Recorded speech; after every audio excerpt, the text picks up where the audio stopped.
Hello friends, आप सभी को वेरी गुड मॉर्निंग। कैसे हैं आप सभी? एक बार फटाफट कमेंट करके बताएं और उम्मीद करते हैं कि आप स्वस्थ होंगे, मस्त होंगे, बेहतर तरीके से अपने प्रिपरेशन को आगे बढ़ा रहे होंगे। तो फ्रेंड्स, आज हम लोग बीपीएससी तथा बीएसएससी द्वारा पिछले कई एग्जामों में पूछे गए एनसीईआरटी आधारित ज्योग्राफी के प्रश्नों को देखेंगे। तो चलिए बिना देरी किए बढ़ते हैं क्वेश्चन की तरफ। पहला प्रश्न है, निम्नलिखित में से कौन सी नदी सबसे अधिक पानी बहता है ना। कहता है निम्नलिखित में से सबसे अधिक जो पानी है वो किस नदी में बहता है, तो कहाँ हो जाएगा? अमेजन होगा ना। कहता है आयतन दृष्टिकोण से सबसे बड़ी नदी कौन है, तो वो नदी का नाम क्या हो जाएगा? तो अमेजन नदी हो जाएगा। ऑप्शन आपका ए हो जाएगा। कहता है अमेजन नदी जल विसर्जन की मात्रा के आधार पर विश्व की सबसे बड़ी नदी है ना। आयतन के जो है हिसाब से विश्व की सबसे बड़ी नदी कौन होगा? तो अमेजन हो जाएगा। इसका औसत जल प्रवाह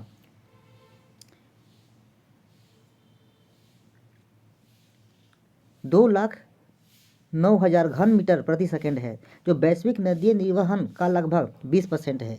यह दक्षिण अमेरिका में बहती है हुई अटलांटिक महासागर में गिरती है ना। कहता है कि जो आपका अमेजन नदी है कहाँ बहती है, तो दक्षिण अमेरिका में बहती है और दक्षिण अमेरिका से बहते हुए अपना जल कहाँ गिराती है, तो अटलांटिक महासागर में गिराती है। इसका अपवाह बेसिन भी विश्व की सबसे विशाल है, जो जैव विविधता के दृष्टिकोण से क्या अत्यंत क्या है, समृद्ध हो जाएगा। नेक्स्ट है ग्रांड कैनियन क्या है। कहता है ग्रांड कैनियन क्या है, तो ग्रांड कैनियन क्या है, तो एक आपका गाज हो जाएगा, एक खंड हो जाएगा। कहता है ग्रांड कैनियन जो है संयुक्त अमेरिका के एरिजोना राज्य में स्थित एक विशाल घाटी है, जिसे कोलोराडो नदी ने करोड़ों वर्षों में काटकर बनाया है। ग्रैंड कैनियन राष्ट्रीय उद्यान भी यही स्थित है, जो अमेरिका के सबसे पुराने राष्ट्रीय उद्यानों में से एक है। नेक्स्ट है संसार की सबसे गहरी झील कौन सी है। कहता है संसार की सबसे गहरी झील कौन होगा, तो आपका ऑप्शन ए होगा बैकाल झील। बैकाल झील जो है संसार की सबसे गहरी झीलों में से एक आपका हो जाएगा। नेक्स्ट है निम्नलिखित में से कौन सी विश्व की सबसे गहरी झील है। विश्व की सबसे गहरी झील कौन होगा, तो बैकाल झील हो जाएगा, जो कि साइबेरिया आपका रूस में पड़ता है। कहता है बैकाल झील विश्व की सबसे गहरी झील है, जिसकी गहराई 1642 मीटर है। यह 25 मिलियन वर्ष पुरानी दुनिया की सबसे पुरानी झील है। यह झील दक्षिण पूर्वी साइबेरिया यानी रूस में स्थित है। यह झील दुनिया का सबसे पारदर्शी और साफ पानी की झील है। इस झील को साइबेरिया की मोती कहा जाता है ना। कहता है बैकाल झील को जो है पर्ल ऑफ साइबेरिया साइबेरिया के मोती के नाम से भी जाना जाता है। नेक्स्ट है विश्व प्रसिद्ध विक्टोरिया जलप्रपात किस नदी पर है। कहता है विश्व प्रसिद्ध जो विक्टोरिया जलप्रपात है किस नदी पर है, तो आपका ऑप्शन सी हो जाएगा, जाम्बेजी नदी पर हो जाएगा। विक्टोरिया जलप्रपात जिसे मोसी ओए तुनिया यानी धुआं जो गरजता है के नाम से जाना जाता है, दक्षिण अफ्रीका में जाम्बिया और जिम्बाब्वे की सीमा पर जाम्बेजी नदी पर स्थित है। यह अपनी विशालता और ऊंचाई के लिए दुनिया भर में क्या है, तो विश्व प्रसिद्ध है। नेक्स्ट टीबा झील स्थित है। कहता टीबा झील जो है वो किस देश में स्थित है, तो टीबा झील कहाँ स्थित है, तो सुमात्रा में स्थित है। कहाँ स्थित है, सुमात्रा में स्थित है। टीबा झील इंडोनेशिया के सुमात्रा द्वीप पर स्थित विश्व की सबसे बड़ी ज्वालामुखी काल्डेरा झील है। यह लगभग 100 किलोमीटर लंबी और 30 किलोमीटर चौड़ी यह झील एक विशाल ज्वालामुखी विस्फोट के कारण बनी है। इस झील के मध्य में सामोसिर नामक एक बड़ा द्वीप है ना। कहता है कि आपका जो टोबा झील है, इस झील के मध्य में क्या है, तो सामोसिर नामक क्या है, तो बहुत बड़ा क्या है आपका द्वीप हो जाएगा। नेक्स्ट है निम्नलिखित में से कौन सी नदी भूमध्य रेखा को 2 बार काटती है। कहता है भूमध्य रेखा को 2 बार काटने वाली नदी का नाम क्या हो जाएगा, तब कौन हो जाएगा, कांगो नदी हो जाएगा। ऑप्शन बी हो जाएगा। कांगो नदी भूमध्य रेखा को 2 बार काटती है। यह नदी अफ्रीका के मध्य में बहती है। अपने जिग जैग पाठ्यक्रम के कारण कांगो नदी उत्तर और दक्षिण आंशिक गोलार्ध सीमा को दोहराती है, पार करती है। अफ्रीका की दूसरी सबसे लंबी नदी विश्व की का है सबसे, कहता है यह जो है अफ्रीका की दूसरी सबसे लंबी नदी और विश्व की गहरी नदी में से एक हो जाएगा। नेक्स्ट दक्षिण अमेरिका की सबसे लंबी नदी कौन है। दक्षिण अमेरिका की सबसे लंबी नदी कौन हो जाएगा, तो आपका ऑप्शन बी होगा, अमेजन जो है दक्षिण अमेरिका की सबसे लंबी नदी है। कहता है कि दक्षिण अमेरिका की सबसे लंबी नदी दक्षिण अमेरिका की सबसे बड़ी सबसे लंबी नदी कौन है, अमेजन हो जाएगा। यह पेरू के एंडी पोर श्रृंखला से निकलकर ब्राजील होते हुए अटलांटिक महासागर में गिरती है। अमेजन नदी जल प्रवाह के हिसाब से विश्व की सबसे विशाल नदियों में से एक है। लंबाई के हिसाब से विश्व की दूसरी सबसे लंबी नदी है। इसके अलावा अमेजन नदी का बेसिन क्षेत्र भी बहुत बड़ा है। अमेजन के वर्षा वन दुनिया के सबसे बड़े वर्षा वन है ना, कहता अमेजन का जो वर्षा वन है ये दुनिया का सबसे बड़ा वर्षा वन है। ठीक है, इन्हें धरती का फेफड़ा कहा जाता है ना, कहता है धरती का फेफड़ा किसे कहा जाता है, अमेजन वन को जो है धरती का फेफड़ा कहा जाता है। नेक्स्ट है, अटोक में अपनी पहाड़ी यात्रा के अंत में सिंधु नदी अफगानिस्तान की किस नदी में जुड़ती है, कहता है एटोक में अपनी पहाड़ी यात्रा के अंत में जो है वो सिंधु नदी अफगानिस्तान की किस नदी से जुड़ती है, उस नदी का नाम है काबुल नदी से जुड़ती है। किससे जुड़ती है, तो काबुल नदी से जुड़ती है। अटोक के पास सिंधु नदी में अपनी पहाड़ी यात्रा के अंत में अफगानिस्तान की काबुल नदी मिलती है जो हिंदकुश पर्वतमाला से निकलकर पूर्व की ओर बहती है। यह नदी पाकिस्तान में सिंध नदी से मिल जाती है। नेक्स्ट है, मिसिसिपी डेल्टा का उदाहरण है, कहता मिसिसिपी डेल्टा किसका उदाहरण है, तो मिसिसिपी डेल्टा जो है ये अंगुलियों नुमा पंजक डेल्टा का उदाहरण है ना, किसका उदाहरण है, तो आपका अंगुलियों नुमा जो है पंजक डेल्टा का उदाहरण है। कहता मिसिसिपी डेल्टा जिसे याजू मिसिसिपी डेल्टा या केवल डेल्टा के नाम से जाना जाता है, यह अमेरिका के मिसिसिपी राज्य में स्थित है। यह अंगुलित या चापाकार डेल्टा का उदाहरण है जहां नदी के मुहाने पर कई छोटी छोटी वितरिकाओं के कारण डेल्टा की आकृति पक्षी के पैर के समान दिखती है। मिसिसिपी नदी डेल्टा एक नदी प्रधान डेल्टा प्रणाली है जो उत्तरी अमेरिका की सबसे बड़ी नदियों प्रणाली में से एक आपका हो जाएगा। नेक्स्ट है, निम्नलिखित में से कौन सी नदी है, कहता है निम्नलिखित में से कौन सा आपका नदी का उदाहरण है, तो मरे डार्लिंग ना। मरे डार्लिंग क्या है, तो ऑस्ट्रेलिया में बहने वाली एक नदी हो जाएगा। कहता मरे डार्लिंग ऑस्ट्रेलिया में स्थित नदियां हैं जो मरे डार्लिंग बेसिन का हिस्सा है। मरे नदी ऑस्ट्रेलिया की सबसे लंबी नदी है। डार्लिंग नदी मरे की सहायक नदी है। ये दोनों नदियां ऑस्ट्रेलिया के दक्षिण पूर्व में बहती है ना, कहता है कि मरे डार्लिंग नदी कहाँ बहती है, तो ऑस्ट्रेलिया के दक्षिण पूर्व में बहती है। नेक्स्ट है, मिसिसिपी और मिसौरी क्या है, मिसिसिपी और मिसौरी क्या है, तो मिसिसिपी मिसौरी जो है दो नदी का नाम हो जाएगा ना। मिसिसिपी मिसौरी क्या है, तो आपका ये दो नदी का नाम है। मिसिसिपी मिसौरी संयुक्त अमेरिका की दो नदियों का नाम है। मिसिसिपी नदी मिसौरी की सहायक नदी है। मिसिसिपी नदी और मिसौरी नदी प्रणाली को मिलाकर दुनिया की चौथी सबसे लंबी प्रणाली बनाती है। नेक्स्ट है, कैस्पियन सी क्या है, कहता कैस्पियन से सागर क्या है, तो आपका झील हो जाएगा। कैस्पियन सागर क्या है, तो कैस्पियन सागर जो है एक झील का उदाहरण है, ऑप्शन सी हो जाएगा। कैस्पियन सी क्षेत्रफल के आधार पर विश्व की सबसे बड़ी झील है। यह खारे पानी की झील है और एक बंद बेसिन है, जिसका अर्थ है इसका पानी महासागर में नहीं जाता। इसके विशाल आकार और कुछ समुद्री विशेषताओं के कारण इसे सागर कहा जाता है। नेक्स्ट, निम्नलिखित में से कौन सा कथन उत्तरी अमेरिका महाद्वीप के लेक सुपीरियर के संबंध में सही है, कहता उत्तरी अमेरिका के लेक सुपीरियर जो झील है इस झील के विषय में कौन सा कथन सही है, तो ऑप्शन आपका बी हो जाएगा। कहता है यह झील जो है यूएसए और कनाडा के बीच भौगोलिक सीमा बनाती है ना, कहता है कि जो महान झील है ग्रेट लेक सुपीरियर जो है यूएसए और कनाडा भी क्या करता है, तो भौगोलिक सीमा बनाती है। लेक सुपीरियर कनाडा और यूएसए की सीमा पर मीठे पानी की तीसरी सबसे बड़ी झील है। यह अमेरिका और कनाडा के बीच 49वीं समांतर रेखा द्वारा क्या होती है, विभाजित होती है। नेक्स्ट है, निम्नलिखित में से निम्नलिखित कथनों पर विचार कीजिए। पहला है कहा है कि यह सतह क्षेत्रफल के हिसाब से विक्टोरिया झील दुनिया की तीसरी सबसे बड़ी मीठे पानी की झील है। कहता है कि सतह क्षेत्रफल के हिसाब से विक्टोरिया झील दुनिया की तीसरी सबसे बड़ी मीठे पानी की झील है। ऑप्शन बी में 2 में है वह अफ्रीका की महान झीलों में से एक है। और 3 में है इसकी सीमा 4 देश तंजानिया, युगांडा, रवांडा और केनिया से लगती है। ऑप्शन 4 है कि विक्टोरिया झील से निकलने वाली एकमात्र धारा नील नदी जो युगांडा के जीजा के पास झील से बाहर निकलती है। ठीक है, इसमें से कौन सा कथन जो आपका सही है, तो आपका ऑप्शन जो है कौन सा कथन आपका गलत है, तो आपका 1 और 3 क्या है, गलत है। 1 में क्या है कि सतह क्षेत्रफल के हिसाब से विक्टोरिया झील दुनिया की तीसरी सबसे बड़ी मीठे पानी की झील है, ये गलत है। ऑप्शन 3 में इसकी सीमा 4 देश तंजानिया, युगांडा, रवांडा और केनिया से लगता है, भी क्या है, गलत है। तो 1 और 3 क्या है, गलत है। विक्टोरिया झील क्षेत्रफल में विश्व की दूसरी सबसे मीठे पानी की झील है ना, कहता है विक्टोरिया झील जो है ये विश्व में दूसरे मीठे पानी की सबसे बड़ी झील है, न कि तीसरी। ये है कि आपका विक्टोरिया झील की सीमा जो है तंजानिया, युगांडा और केनिया से लगता है ना, कहता है कि आपका विक्टोरिया झील की सीमा किससे लगता है, तो तंजानिया, युगांडा और केनिया से लगता है। नेक्स्ट, नील नदी को मिस्र का वरदान किसके द्वारा कहा गया है, कहता नील नदी को मिस्र का वरदान किसने कहा था, तो हेरोडोटस ने कहा था। कहता प्राचीन यूनानी इतिहासकार हेरोडोटस जिन्हें इतिहास का पिता भी कहा जाता है, उन्होंने नील नदी को मिस्र का वरदान कहा था। उनके अनुसार नील नदी द्वारा प्रतिवर्ष लाई गई उपजाऊ गाद और जल ने शुष्क मरुस्थल क्षेत्र में कृषि जीवन और प्राचीन मिस्र की महान सभ्यता के विकास को संभव बनाया है। नेक्स्ट है, निम्न से किस नदी का जल निकास सबसे अधिक है? कहता है निम्नलिखित में से किस नदी का जो जल निकास है सबसे अधिक है? तो ऑप्शन को क्या होगा? कांगो नदी ना, कांगो नदी का जो जल निकास है क्या सबसे आपका अधिक है।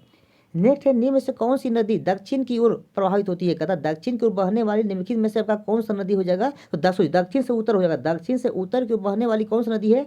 तो लीना नदी ना, लीना नदी जो है वो दक्षिण से आपका उत्तर की ओर बहती है और आपका आर्कटिक महासागर अपना जल गिराती है। नेक्स्ट है, हुवर बांध किस नदी पर स्थित है? हुवर बांध किस नदी पर स्थित है? हुवर बांध जो है ये कोलोराडो नदी पर हो जाएगा। हुवर बांध किस नदी पर है? तो कोलोराडो नदी पर है। हुवर बांध कोलोराडो नदी पर है। इस बांध को बोल्डर नाम से भी जाना जाता है। इसे कोलोराडो नदी पर वर्ष 1936 में बनाया गया था। यह बांध अमेरिका के नेवादा और एरिजोना राज्यों की सीमा बनाता है। नेक्स्ट है, टीटीकाका झील कहाँ अवस्थित है? टीटीकाका झील जो है कहाँ अवस्थित है? तो पेरू और बोलिविया के सीमा पर स्थित है। टीटीकाका झील कहाँ स्थित है? तो पेरू और बोलिविया के सीमा पर स्थित है। ऑप्शन ए हो जाएगा। टीटीकाका झील पेरू बोलिविया के सीमा पर स्थित एंडी पर्वत में स्थित है, जो दक्षिण अमेरिका की सबसे मीठे पानी की झील है और दुनिया की सबसे ऊंची नौगम्य झील है। यह समुद्र तल से लगभग 3810 मीटर यानी 12,500 फीट की ऊंचाई पर स्थित है। नेक्स्ट है, रूस का सेंट पीटर्सबर्ग शहर किसके तट पर स्थित है? रूस का जो सेंट पीटर्सबर्ग शहर है ये किस नदी के तट पर स्थित है? तो कहा जाएगा बाल्टिक सागर के तट पर स्थित है ना। किसके तट पर स्थित है? तो बाल्टिक सागर के तट पर स्थित है। नेक्स्ट है, निम्न शहरों में से कौन सी नदी किनारे स्थित है? कहता है कि निम्नलिखित में से कौन सा नदी जो शहर है उस सीन नदी के किनारे स्थित है? तो क्या कहा जाएगा? तो पेरिस ना, पेरिस जो है वो कहाँ स्थित है? पेरिस जो है उस सीन नदी के किनारे स्थित है। ऑप्शन ए हो जाएगा। पेरिस शहर सीन नदी के किनारे स्थित है। पेरिस जो कि फ्रांस की राजधानी है एक प्रमुख वैश्विक शहर है और यह सीन नदी के दोनों किनारों पर स्थित है। सीन नदी पेरिस के मध्य से बहती है और शहर के सौंदर्य को और भी बढ़ा देती है। एफिल टावर, नाट्रे डेम, कैथेड्रल और लूव्र संग्रहालय जैसे प्रसिद्ध स्थल सी नदी किनारे या उसके आसपास स्थित हैं। नेक्स्ट है, सतत अल अरब के बीच सीमांकन बनाता है। कहता है सतत अल अरब के बीच है कौन सीमा का निर्माण करता है? तो आपका ईरान और इराक करता है ना। कहता है सतत अल अरब जो है वो किसके बीच सीमा बनाता है? तो ईरान और इराक के बीच क्या करता है? सीमा बनाता है। कहता है सतत अल अरब नदी दजला और फरात नदी के संगम से बनती है और यह फारस की खाड़ी में गिर जाती है। इसकी लंबाई 200 किलोमीटर है जो ईरान और इराक में क्या करती है? सीमा बनाती है।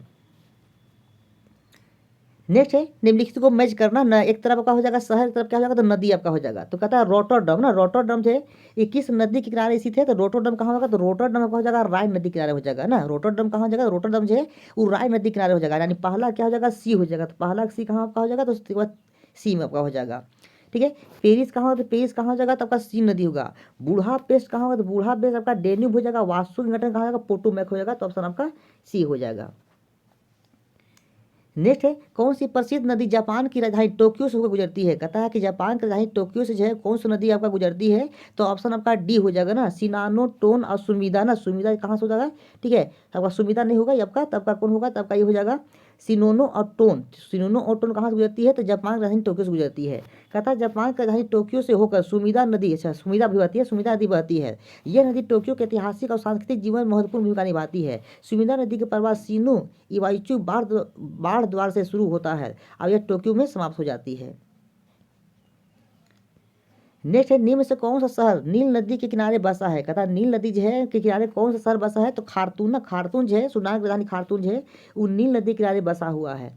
नेक्स्ट है, निम्नलिखित में से कौन सा देश अमेजन नदी बेसिन का एक हिस्सा है? कहता है निम्नलिखित में से कौन सा देश जो है वो अमेजन नदी बेसिन का हिस्सा है? तो ऑप्शन का बी होगा वेनेजुएला ना। वेनेजुएला जो है ये अमेजन नदी क्षेत्र का आपका बेसिन का क्षेत्र हो जाएगा ये। कहता है अमेजन नदी बेसिन दुनिया का सबसे बड़ा नदी बेसिन है जो Bolivia, Brazil, Colombia, Ecuador, Guyana, Peru, Suriname और वेनेजुएला से फैला हुआ है। इसे विश्व की सबसे लंबी नदियों में शामिल किया जाता है। नेक्स्ट, निम्न में से कौन सा नगर नदी किनारे स्थित नहीं है? कहता है निम्नलिखित में से वह कौन सा नगर है जो नदी किनारे स्थित नहीं है? तो इस्तांबुल हो जाएगा ना। ऑप्शन बी इस्तांबुल जो है वो किसी नदी किनारे स्थित नहीं है। कहता पेरिस जो फ्रांस की राजधानी है, ठीक है, सी नदी किनारे स्थित है। मास्को रूस की राजधानी मुस्कावा नदी किनारे स्थित है। बगदाद इराक टिग्रिस नदी किनारे स्थित है।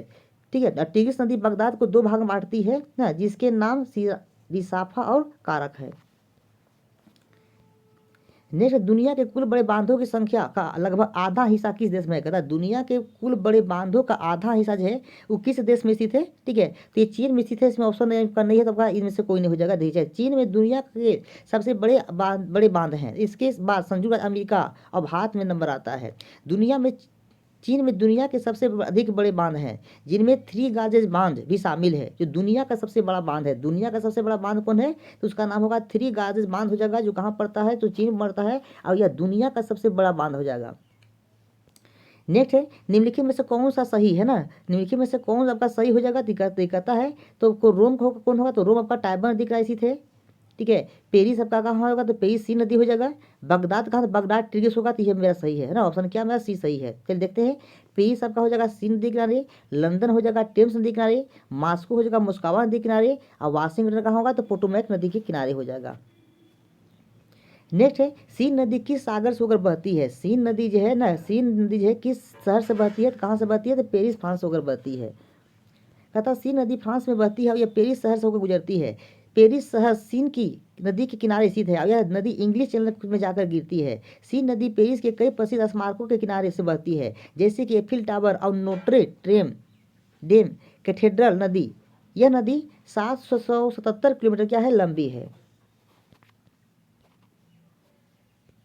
नेक्स्ट है अमृतसर एवं शिमला। अमृतसर एवं शिमला लगभग एक ही अक्षांश पर स्थित हैं, परंतु इनकी जलवायु में भिन्नता का कारण क्या है। कहता है कि अमृतसर और शिमला जो है एक ही अक्षांश पर स्थित है, परंतु इनकी जलवायु में भिन्नता पाई जाती है। इसका कारण क्या है, तो इनकी ऊंचाई में भिन्नता के कारण, ऊंचाई में भिन्नता के कारण जो है दोनों एक ही अक्षांश पर होने के बावजूद भी इनकी जलवायु में क्या पाई जाती है, भिन्नता पाई जाती है।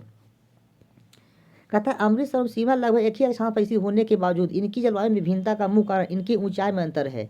शिमला अमृतसर की तुलना में काफ़ी अधिक ऊंचाई पर स्थित एक पर्वतीय स्थल है। ऊंचाई बढ़ने के साथ तापमान सामान्यतः घटता है, जिसके परिणाम स्वरूप शिमला की जलवायु अमृतसर की तुलना में क्या होती है, तो ठंडी होती है। नेक्स्ट है, विश्व की सबसे अधिक वर्षा कहाँ होता है, तो मासिम राम मेघालय में होता है। कहता है मासिम राम मेघालय भारत में स्थित है और यहाँ खासी पहाड़ी में सबसे ज़्यादा वर्षा होता है। यहाँ लगभग 11 सेंटीमीटर से अधिक वर्षा होती है। इसका कारण दक्षिण पश्चिम मानसून बंगाल की खाड़ी की शाखा से आने वाला मानसून हो जाएगा।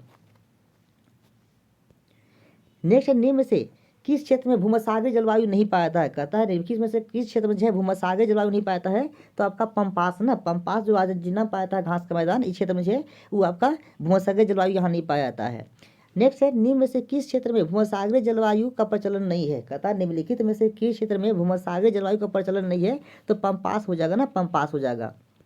तो कहता है कि पंपास क्षेत्र की जलवायु आमतौर पर समशीतोष्ण होती है, जिसमें गर्मी सर्दी के बीच संतुलन होता है। यहाँ पर भूमध्यसागरीय जलवायु नहीं पाई जाती है। पंपास क्षेत्र मुख्य रूप से अर्जेंटीना, उरुग्वे, ब्राजील के हिस्सों में स्थित है। यहाँ की जलवायु घास के मैदान के लिए उपयुक्त है। पंपास अर्जेंटीना में स्थित एक घास का मैदान है।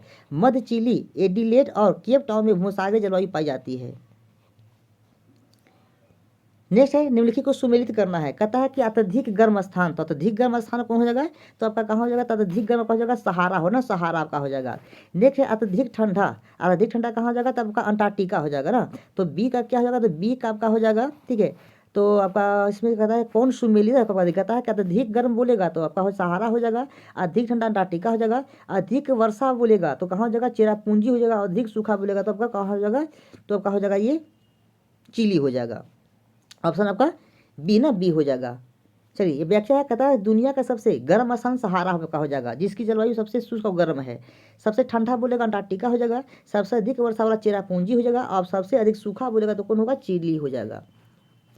नेक्स्ट कौन सा शब्द उस प्रक्रिया का वर्णन करता है जिसके द्वारा ग्लेशियर से बर्फ टूटकर समुद्र में गिरती है ना। कहता है वह कौन सा शब्द है जो उस प्रक्रिया का वर्णन करता है जिसके द्वारा ग्लेशियर से बर्फ टूटकर समुद्र में गिरती है, उसको क्या कहते हैं, तो हिमखंड कहते हैं ना। कहता है कि आपका जो है ग्लेशियर से बर्फ टूटकर समुद्र में गिरना क्या कहलाता है, हिमखंड कहलाता है। कहता है हिमखंड इसे आइसबर्ग कहते हैं।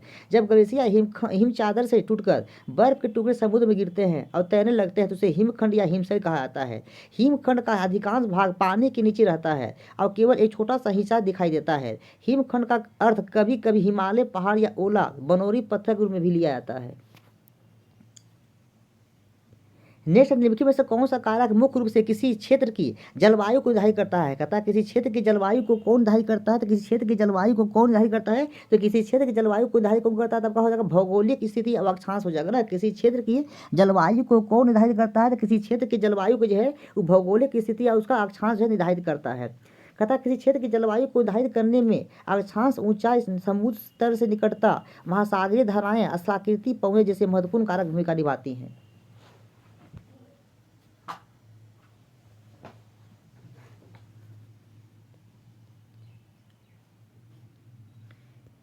नेक्स्ट, कोपेन की जलवायु वर्गीकरण प्रणाली मुख्यतः किस पर आधारित है? कोपेन का जो जलवायु वर्गीकरण है वो किस पर आधारित है? तो ये तापमान और वर्षा पर आधारित है। किस पर आधारित है? तापमान और वर्षा पर आधारित है। ऑप्शन ए हो जाएगा।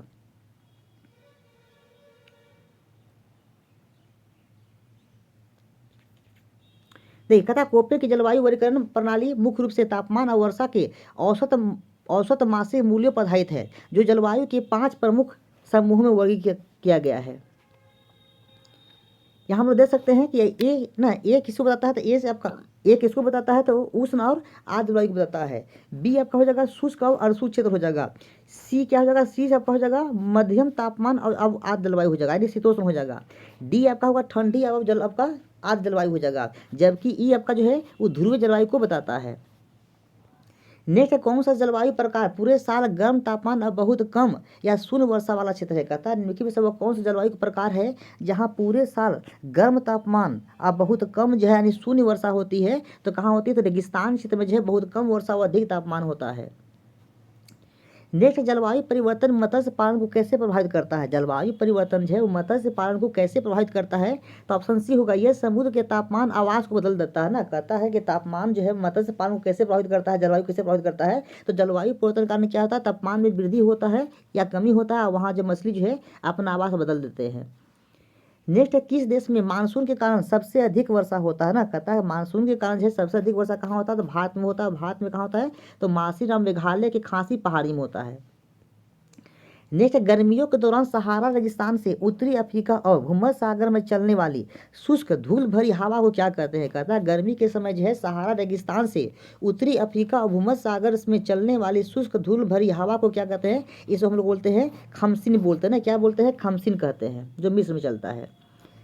नेक्स्ट है, पृथ्वी के सूर्य के गिर्द घूमने के सिद्धांत की निम्न में से कौन सी पुष्टि करता है? कहता है पृथ्वी के सूर्य के गिर्द घूमने के सिद्धांत को निम्न में से कौन जो है पुष्टि करता है? ठीक है, तो पृथ्वी जब सूर्य के चारों ओर जब घूमेगा तो क्या उसमें होता है? ऋतु परिवर्तन होता है ना। क्या होता है? ऋतु परिवर्तन होता है। जी, कहता है कि ऋतु चक्र पृथ्वी को सूर्य के चारों ओर घूमने के सिद्धांत को दर्शाता है। पृथ्वी अपनी धुरी पर घूमने के साथ साथ सूर्य के चारों ओर चक्कर भी लगाता है, जिसे हम कक्षा कहते हैं। अपनी कक्षा के साथ सूर्य के चारों ओर गति की को परिक्रमण करते हैं। सूर्य के चारों ओर पृथ्वी की स्थिति में परिवर्तन के कारण क्या होता है? तो ऋतु परिवर्तन होता है। नेक्स्ट, सबसे अधिक संख्या और भारी विविधता लिए हुए वनस्पति एवं जीवों का पाया जाना संभव है। कहता है कि सबसे अधिक जो है जैव विविधता जो है ये कहाँ पाया जाता है? सबसे अधिक जैव विविधता कहाँ पाया जाता है? तो समशीतोष्ण घास के मैदान में पाया जाता है ना। सबसे अधिक जो है जैव विविधता जो है कहाँ देखने को मिलता है? तो समशीतोष्ण घास के मैदान में देखने को मिलता है। ठीक है ना। समशीतोष्ण घास के मैदान जो 35 से 65 डिग्री अक्षांश के मध्य पर स्थित है। इस मैदान में गर्मी से ज़्यादा ना, गर्मी में ज़्यादा गर्मी और ठंड में ज़्यादा ठंड पड़ती है। अतः पम्पास, डाउन और वेल्स समशीतोष्ण घास के मैदान के आपका उदाहरण है। नेक्स्ट है कि हीट वेव के संबंध में लिखित कथन में विचार कीजिए। पहला आपका है, यदि किसी मैदानी इलाके का अधिकतम तापमान कम से कम 30 डिग्री या इससे अधिक तक पहुंच जाता है तो उसे हीट वेव कहते हैं। और ऑप्शन 2 है, यदि किसी पहाड़ी इलाके का अधिकतम तापमान कम से कम 40 डिग्री से या उससे अधिक तक पहुंच जाता है तो इसे हीट वेव कहते हैं। कहता है इसमें कथन कौन सा कथन सही है? तो इसमें अगर कथन आपका न तो कथन 1 सही है, न तो कथन आपका 2 सही है, दोनों गलत है। देखिए, व्याख्या करता है कि भारत मौसम विज्ञान विभाग के अनुसार मैदानी क्षेत्र में हीट वेव की स्थिति तब मानी जाती है जब अधिकतम तापमान कम से कम 40 डिग्री हो, जबकि पहाड़ी क्षेत्र में 30 डिग्री हो।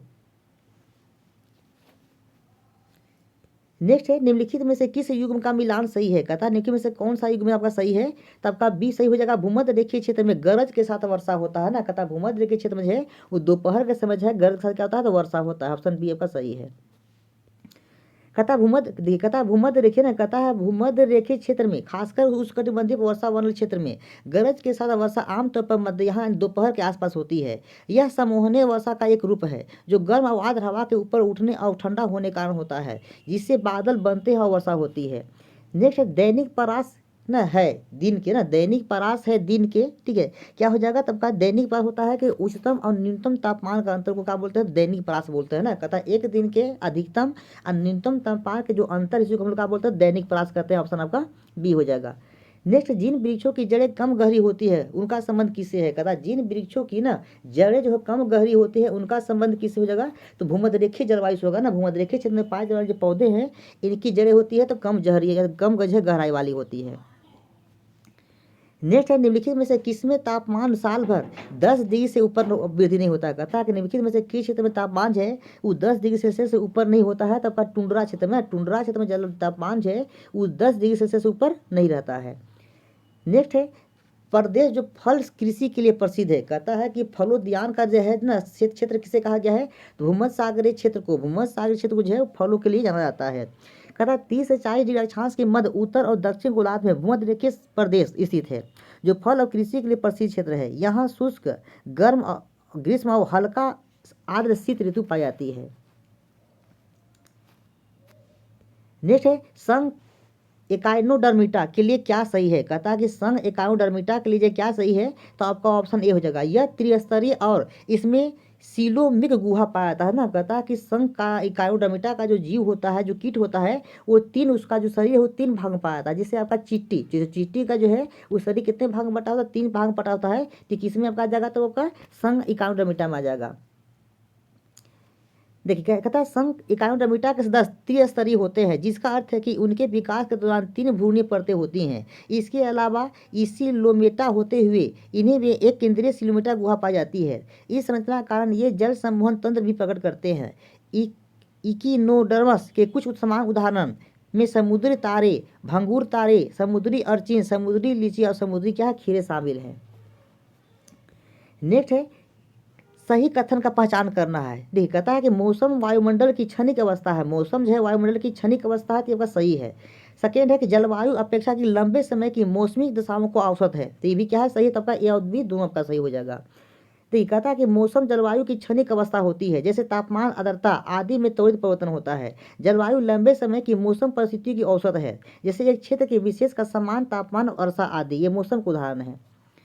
नेक्स्ट है, भारत के निम्न नगरों में से किसका दैनिक तापमान का परास अधिकतम होता है। कहता है भारत के किस नगर का जो है दैनिक परास जो है, दैनिक परास मतलब दिन का तापमान अधिकतम, रात में क्या होता है, न्यूनतम होता है। किस क्षेत्र में पाया था, तो कहाँ का हो जाएगा, तो होगा नई दिल्ली ना। नई दिल्ली का जो है वो दिन का तापमान अधिक और रात में क्या होता है, तो कम होता है। दोनों के बीच तापमान में अधिक अंतर देखने को मिलता है। नेक्स्ट, वनस्पति जो विषुवत-रेखीय वर्णों से संबंधित नहीं है। कहता है वनस्पति जो विषुवत-रेखीय प्रदेशों से संबंधित नहीं है, वो कौन का हो जाएगा, तो आपका महोगनी हो जाएगा ना, सो आपका अकेसिया हो जाएगा। अकेसिया क्या था, अकेसिया जो है ये विषुवत-रेखीय प्रदेश नहीं पाता है, जबकि आपका महोगनी हो गया, रोजवुड हो गया, आयरन वुड हो गया, ये सब सदाबहार बन के आपका उदाहरण है। नेक्स्ट, पृथ्वी की सतह के पास की हवा होती है ना। कहता पृथ्वी की सतह के पास की हवा है, तो कैसी हवा है ये, तो ट्रोपोस्फेयर होगा, यानी क्षोभमंडल की हवा हो जाएगा। कहता है ट्रोपोस्फेयर पृथ्वी की सतह के सबसे नजदीक वायुमंडलीय परत है, जिसकी ऊंचाई 8 से 15 किलोमीटर तक होती है। यहाँ मौसम की घटनाएं जैसे बारिश, बादल, हवा के बदलाव होते हैं। नेक्स्ट है, पृथ्वी के वायुमंडल का मुख्य उत्पाद क्या है। कहता पृथ्वी के वायुमंडल का मुख्य उत्पाद क्या है, तो इसमें सबसे ज्यादा क्या पाया था, नाइट्रोजन पाया जाता है। नेक्स्ट, पृथ्वी के वायुमंडल में ओजोन की परतें उपयोगी हैं। कहता है पृथ्वी के वायुमंडल में ओजोन की परतें उपयोगी हैं, क्योंकि यह ठीक है अवशोषण करती है। तो किसका अवशोषण करती है, तो सूर्य से आने वाली जो पराबैंगनी किरणें अल्ट्रावायलेट वायलेट हैं, उसे क्या करती है, अवशोषित करती है। व्याख्या कहता है पृथ्वी के वायुमंडल में ओजोन परत सूर्य से निकलने वाली हानिकारक अल्ट्रावायलेट किरणों को अवशोषित करती हैं। यह विकिरण त्वचा कैंसर और अन्य स्वास्थ्य समस्याओं का कारण बन सकती हैं। ओजोन परत इस विकिरण को पृथ्वी तक पहुंचने से रोककर जीवन को सुरक्षित रखती हैं। ओजोन परत पृथ्वी के वायुमंडल में समताप मंडल में स्थित है। नेक्स्ट, वायु एक क्या है, वायु क्या है, तो वायु जो क्या है आपका मिश्रण हो जाएगा, ऑप्शन आपका सी हो जाएगा ना। कहता है वायु जो है विभिन्न गैसों का मिश्रण है। इसमें नाइट्रोजन लगभग 78%, ऑक्सीजन 21%, आर्गन 0.9%, अवकाश 0.93%, अब कार्बन 0.03% और अन्य गैस में 0.97% पाया जाता है। नेक्स्ट है, इन कथनों में से कौन सा सही है। कहता है इन कथनों में से कौन सा कथन सही है, तो आपका सी आपका सही है। बादल वाली रात साफ रात से ज़्यादा गर्म होती है। कहता है बादल वाली जो रात होती है वो साफ रात से क्या होती है, अधिक आपका गर्म होती है। नेक्स्ट है, साधारण बादलों से भरी रातें क्यों गर्म होती है। कहता है बादलों से भी घिरी हुई जो रात होती है वो क्यों गर्म होती है, तो बादल ना कहता कारण है बादल भूमि और वायु के ताप के विकिरण को रोकता है। कहता बादल जो है पृथ्वी से छोड़े गए जो आपका ताप विकिरण है इसे क्या करती है, रोकती है, और वायुमंडल का जो तापमान है उसे बढ़ा देती है।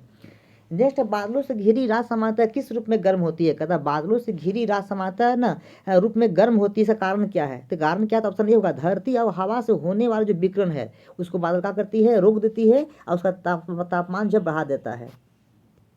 कहता बादलों से घिरी रात समान रूप से गर्म होती है, क्योंकि बादल धरती और हवा में से होने वाले विकिरण को रोक देते हैं। यह विकिरण बादलों से टकराकर वापस धरती को आ जाता है, जिससे तापमान में क्या होता है, वृद्धि हो जाता है। नेक्स्ट है वायुमंडल में तापमान की समान पतन दर क्या है। कहता वायुमंडल में तापमान की सामान्य पतन दर क्या हो जाएगा, तब हो जाएगा 6.5 ना डिग्री सेल्सियस पर किलोमीटर हो जाएगा ना। 1 किलोमीटर जो है ऊपर जाने पर कितना तापमान में गिरावट होता है, तो 6.5 डिग्री सेल्सियस की क्या होता है, कमी होता है। कहता है वायुमंडल में तापमान की दर ना एक समान दर पर 6.5 डिग्री सेल्सियस प्रति किलोमीटर होता है। वायुमंडल क्षोभ मंडल में प्रति 165 मीटर की ऊंचाई पर 1 डिग्री सेल्सियस का तापमान क्या होता है, तो गिरता है। नेक्स्ट क्या है, निम्न में से कौन सा मंडल सर्वाधिक गर्म होता है। कहता है सबसे गर्म मंडल कौन होगा, तो सबसे गर्म मंडल कौन होगा, तब का आयन मंडल ना, जिसे तापमान मंडल थर्मोस्फीयर कहते हैं, ये सबसे गर्म मंडल होता है। कहता है वायुमंडल की सबसे गर्म परत आयन मंडल है, इसे थर्मोस्फीयर कहते हैं। यह पृथ्वी के सतह से लगभग 80 किलोमीटर से 700 किलोमीटर की ऊंचाई तक फैला हुआ है। इस परत में तापमान 2000 डिग्री सेल्सियस तक पहुंच जाता है।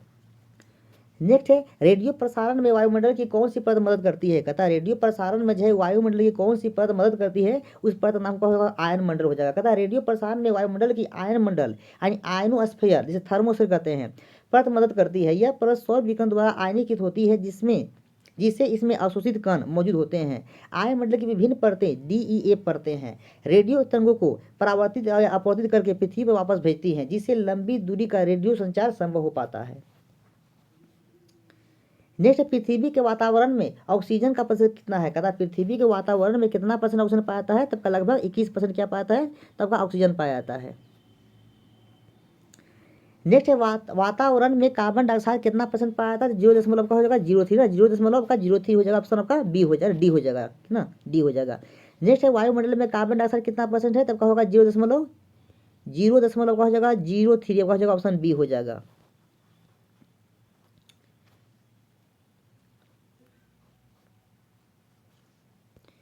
नेक्स्ट है वातावरण में CO2 की मात्रा कितनी है, तो ऑप्शन के अनुसार क्या होगा, तो 0.03 से 0.047% आपका हो जाएगा, ऑप्शन डी हो जाएगा। नेक्स्ट है वातावरण मुख्य रूप से किसके द्वारा गर्म होता है। वातावरण जब किसके द्वारा गर्म होता है, तो दीर्घ तरंग स्थलीय विकिरण द्वारा होता है ना। कहता है कि वातावरण किसके द्वारा गर्म होता है, तो वातावरण जो मुख्य रूप से जो गर्म होता है वो पृथ्वी द्वारा छोड़े गए दीर्घ ना आपका जो है स्थलीय विकिरण द्वारा गर्म होता है। कहता है वायुमंडल मुख्य रूप से दीर्घ तरंग स्थलीय विकिरण द्वारा गर्म होता है, जिसे पृथ्वी द्वारा उत्सर्जित विकिरण कहा जाता है, जो वायुमंडल में ग्रीन हाउस गैसों को क्या होता है, अवशोषित करने का काम करता है। नेक्स्ट है वायुमंडल में सर्वाधिक मात्रा में कौन सा गैस पाया जाता है। वायुमंडल में सर्वाधिक मात्रा में कौन सा गैस पाया जाता है, नाइट्रोजन गैस पाया जाता है, लगभग आपका 78% पाया जाता है।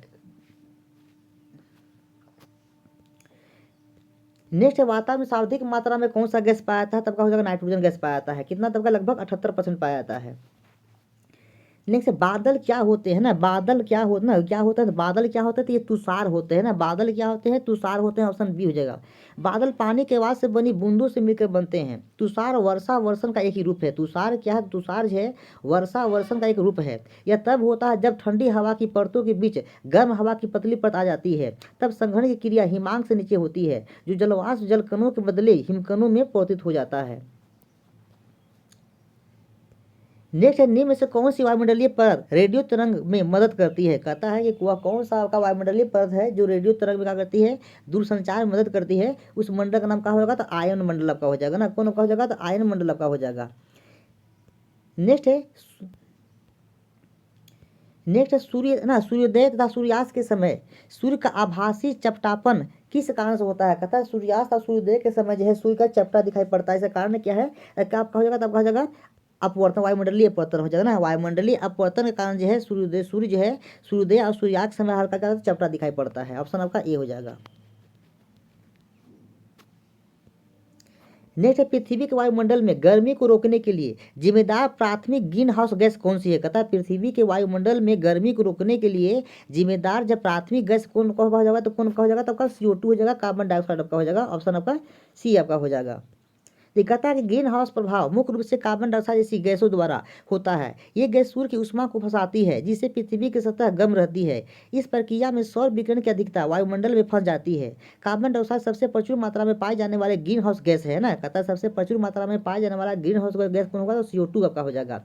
यह पृथ्वी के वायुमंडल में मौजूद गैस है जो ग्रीन हाउस की कांच की दीवारों की तरह ही काम करके गर्मी को रोकती है। नेक्स्ट, निम्न में से कौन सा उसके स्रोत क्षेत्र के आधार पर वायु राशियों का प्राथमिक वर्गीकरण नहीं है ना। कहता है निम्नलिखित में से कौन सा जो है उनके स्रोत के आधार पर जो है वायु राशियों के प्राथमिक वर्गीकरण का आधार नहीं है, तो आपका इनमें से कोई नहीं हो जाएगा ना। आपका ई दे रहा है।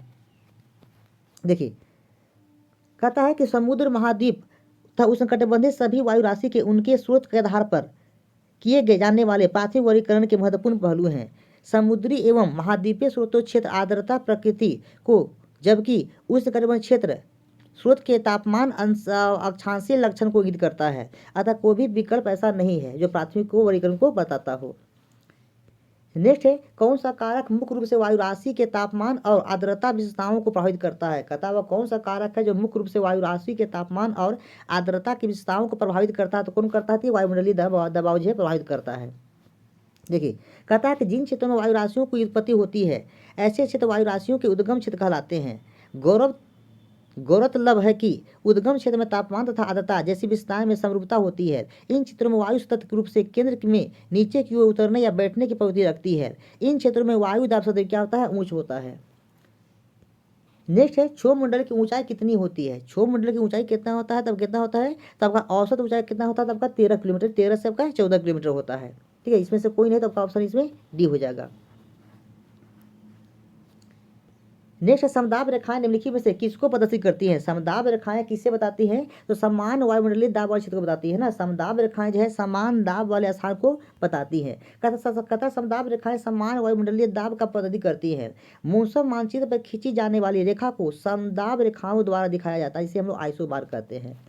नेक्स्ट है, क्षोभ मंडल के बारे में लिखित में से कौन सा कथन सही है। क्षोभ मंडल के विषय में कौन सा कथन सही है, तो ऑप्शन सी हो जाएगा। इसकी औसत ऊंचाई कितना होता है, तो 13 किलोमीटर होता है। ये आपका है सही है, बाकी सब गलत है। नेक्स्ट, पृथ्वी के चार ओर गैसों के आवरण क्या कहते हैं। पृथ्वी के चार ओर पाए जाने वाले जो गैसों का जो लेयर है, समूह, से क्या बोलते हैं, इसे हम लोग बोलते हैं वायुमंडल बोलते हैं। ऑप्शन सी हो जाएगा। कहता पृथ्वी के चारों ओर गैसों के समूह को वायुमंडल कहा जाता है। वायुमंडल में विभिन्न प्रकार के गैस होती हैं, जिनमें नाइट्रोजन, ऑक्सीजन, आर्गन और कार्बन डाइऑक्साइड शामिल हैं। वायुमंडल पृथ्वी को सूर्य के हानिकारक किरणों से क्या करता है, बचाता है। नेक्स्ट है, वायुमंडल का सबसे निकट वाला भाग क्या कहलाता है। वायुमंडल का जो सबसे निकट का भाग है उसे क्या कहते हैं, उसको बोलते हैं ट्रोपोस्फेयर कहते हैं।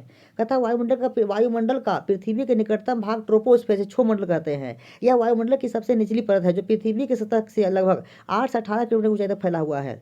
सभी मौसमी घटनाएं जैसे बादल का बनना, वर्षा, आंधी, तूफान इसी परत में होती हैं। इसमें ऊंचाई के साथ का तापमान आपका घटता है। नेक्स्ट वायुमंडलीय परत जो सूर्य के पराबैंगनी किरणों से हमारी रक्षा करती हैं, वह है। कहता है कि वायुमंडल का वह कौन सा परत है जो सूर्य के पराबैंगनी किरणों से हमारी मदद करता है, वो कौन कहा जाएगा, तो ओजोन परत का हो जाएगा ना। ओजोन परत का हो जाएगा।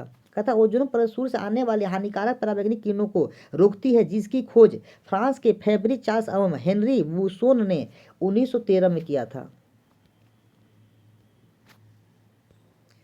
नेक्स्ट, वायुमंडल में ट्रोपोस्फेयर के ऊपर कौन सी परत है। कहता है वायुमंडल में ट्रोपोस्फेयर के ऊपर कौन सा परत ले पाता है, इसे हम बोलते हैं स्ट्रेटोस्फेयर बोलते हैं, समताप मंडल कहते हैं। कहता है वायुमंडल में ट्रोपोस्फेयर यानी क्षोभ मंडल के ऊपर स्ट्रेटोस्फेयर यानी समताप मंडल होती है। यह परत पृथ्वी की सतह से लगभग 18 से 50 किलोमीटर की ऊंचाई तक पाया जाता है। यह ओजोन परत इसी में स्थित है जो सूर्य से आने वाली हानिकारक पराबैंगनी किरणों को अवशोषित करती है, साथ ही ऊंचाई के साथ तापमान का बढ़ता है।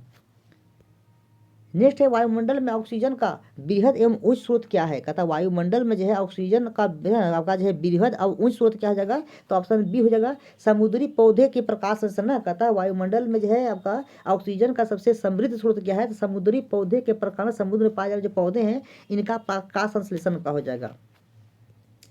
देखा था समुद्री पौधे द्वारा किया गया प्रकाश संश्लेषण से वातावरण में ऑक्सीजन का सबसे बड़ा स्रोत होता है। ये पौधे विशेष रूप से प्रशांत महासागर में फैले हुए हैं और एक महत्वपूर्ण भूमिका निभाते हैं।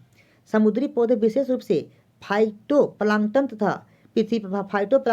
पृथ्वी के वायुमंडल में ऑक्सीजन के उत्पादन में प्रमुख योगदान करता है। नेक्स्ट है वायुमंडल अपनी अधिकतम ऊर्जा प्राप्त करता है। कहता है वायुमंडल अपनी अधिकतम ऊर्जा किसे प्राप्त करता है, तो पृथ्वी के दीर्घ तरंग से ना दीर्घ पार्थिव तरंग से प्राप्त करता है। वायुमंडल अपनी अधिकतम ऊर्जा किसे प्राप्त करता है, तो दीर्घ पार्थिव तरंग से प्राप्त करता है। ये कहता है कि वायुमंडल पृथ्वी की सतह से दीर्घ पार्थिव तरंग के रूप में ऊर्जा प्राप्त करता है। यह ऊर्जा पृथ्वी की सतह से दीर्घ तरंग अवरक्त किरण के रूप में पुनः विकिरित होती है। वह इस अवशोषित ऊर्जा को पृथ्वी की सतह दीर्घ तरंग और अवरक्त विकिरण के रूप में फिर से छोड़ती है। नेक्स्ट प्रश्न, वायुमंडल के किस मंडल में ओजोन परत पाया जाता है। कहता है वायुमंडल के किस परत में ओजोन लेयर पाता है, तो कहाँ पाता है, तो ये पाता है आपका समताप मंडल में पाया जाता है ना। कहाँ पाता है, समताप मंडल में पाया जाता है। ऑप्शन आपका ए हो जाएगा। नेक्स्ट है सर्वाधिक ऊंचाई पर स्थित बादल क्या कहलाता है। कहता है सबसे ऊंचाई पर स्थित जो बादल है उसे क्या कहते हैं, तो सबसे अधिक ऊंचाई पर जो स्थित बादल है उसे हम क्या बोलते हैं, पछाव बादल कहते हैं। क्या कहते हैं उसे हम लोग, पछाव बादल कहते हैं।